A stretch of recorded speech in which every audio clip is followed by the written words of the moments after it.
Savitri has entered the house of flame and light, crossing door after door, crossing room after room. She is now directly in the presence of her soul. In that house of flame and light, she meets her sacred soul. And what does she see there? A being stood immortal in transience. The immortal in the mortal. That is the Vedic phrase. Agni is described as the immortal in the mortal.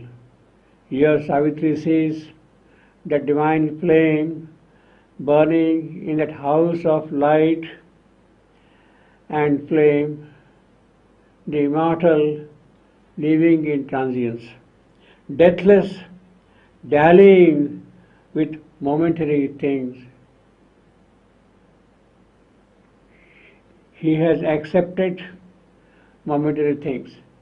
He is acting playfully, that immortal acting playfully in the transient world, in whose wide eyes of tranquil happiness,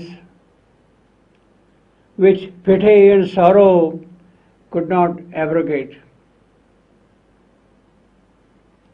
Human pity, human sorrow, the transience, the momentary things have no power to abolish, to repeal, to put an end to that tranquil happiness. In the phrase of the Gita, Nainam chandanti shastrani, Nainam dahati pavaka. The weapon, the sword, cannot cleave it. The fire cannot burn it. In whose wide eyes of tranquil happiness, which pity and sorrow could not abrogate, infinity turned its gaze on finite shapes. It is because the infinity is looking at finite things that there is a hope for the finite things. It is because of this presence of the immortal in the mortal that the mortal can make progress. Observer of the silent steps of the hours and passing scenes of the everlasting play in the mystery of his selecting will, in the divine comedy, a participant, the Spirit's conscious representative, this immortal in the transient, is the Spirit's conscious representative, Amsha Sanatana, as the Gita would say, in the mystery of his selecting will, in the divine comedy, divine comedy, the final triumph of the divine over the adversary. That is the comedy. The Spirit's conscious representative, God's delegate in our humanity, comrade of the universe, the transcendence ray. She had come into the mortal body's room to play at ball with time and circumstance. Therefore, the she had come. She here stands for that being, the higher soul of Savitri, the immortal and immortal. It is the soul of Savitri, the divine soul of Savitri. It is she who has come here to play the game of time and circumstance.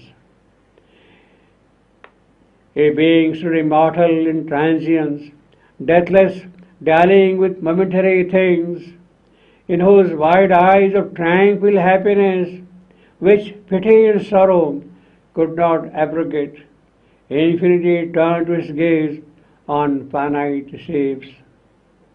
Observer of the silent steps of the hours, and the passing scenes of the everlasting play, in the mystery of his selecting will, in the divine comedy a participant, the Spirit's conscious representative, God's delegate in our humanity, comrade of the universe, the transcendence ray.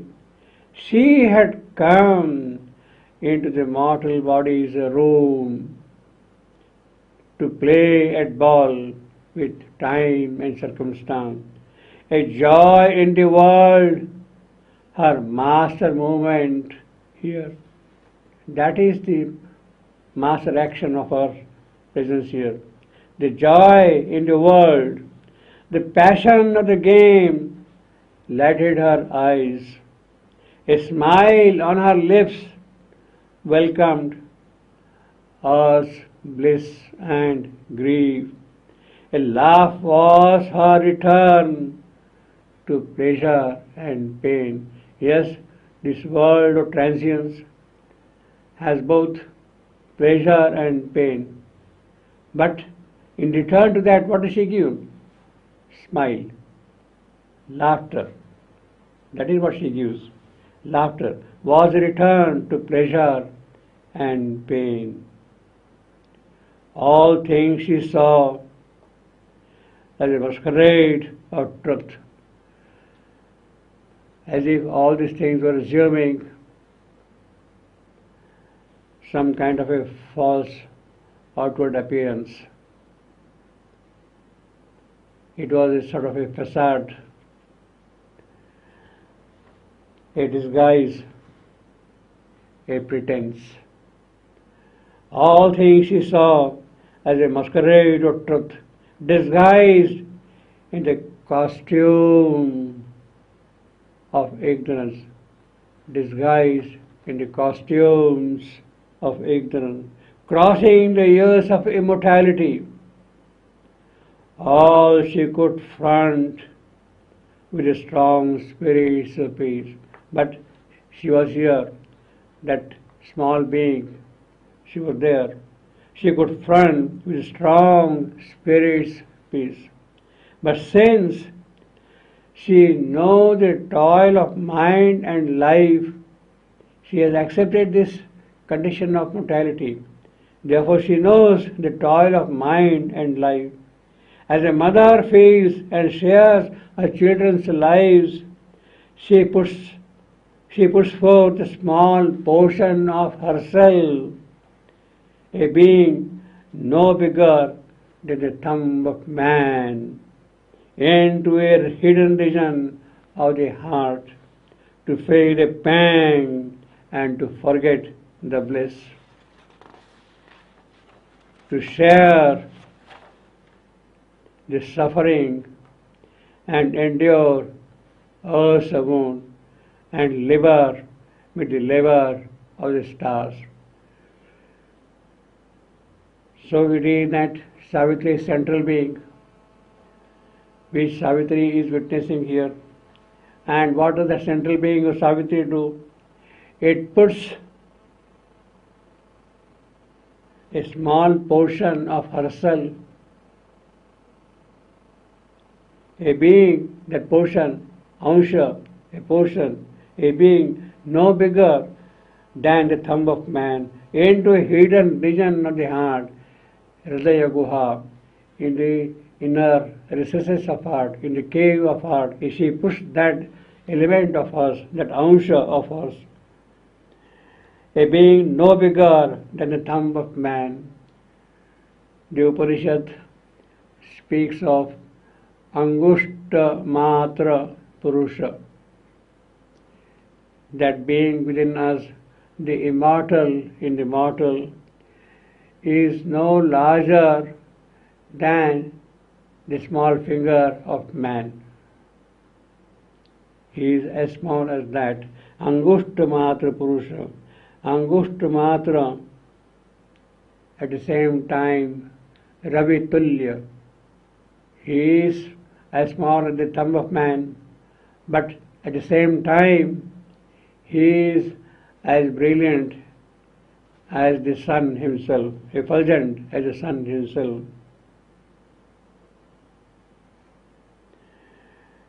She puts forth a small portion of herself, a being no bigger than the thumb of man, into a hidden region of the heart to feel the pain and to forget the bliss. It is because of that we can face the difficulties of this creation. To share the suffering and endure earth's wounds and labor with the labor of the stars. This in us, the small portion, in us laughs and weeps, suffers the stroke, exults in victory, struggles for the crown, identified with the mind and body and life. It takes on itself their anguish and defeat, bleeds with face, whips, and hangs upon the cross, yet is unwounded and immortal self, supporting the actor on the human scene. This in us laughs and weeps. This phrase, laughs and weeps, appears 3 times in Savitri. This is the second time it is appearing. Earlier it had appeared in the Book of Fate. Later it will appear in the context of Savitri's dialogue with death. Originally, this phrase comes from John Bunyan's Pilgrim's Progress. It is that pilgrim who laughs and weeps at the fortunes of life. This in us laughs and weeps, suffers the stroke, exults in victory, struggles for the ground, identified with the mind and body and life. It takes on itself their anguish and defeat, bleeds with face, whips, and hangs upon the cross. This is the picture of crucifixion of Christ. Bleeds with face, whips, while he was carrying the cross up the Via Dolorosa. He was being constantly whipped.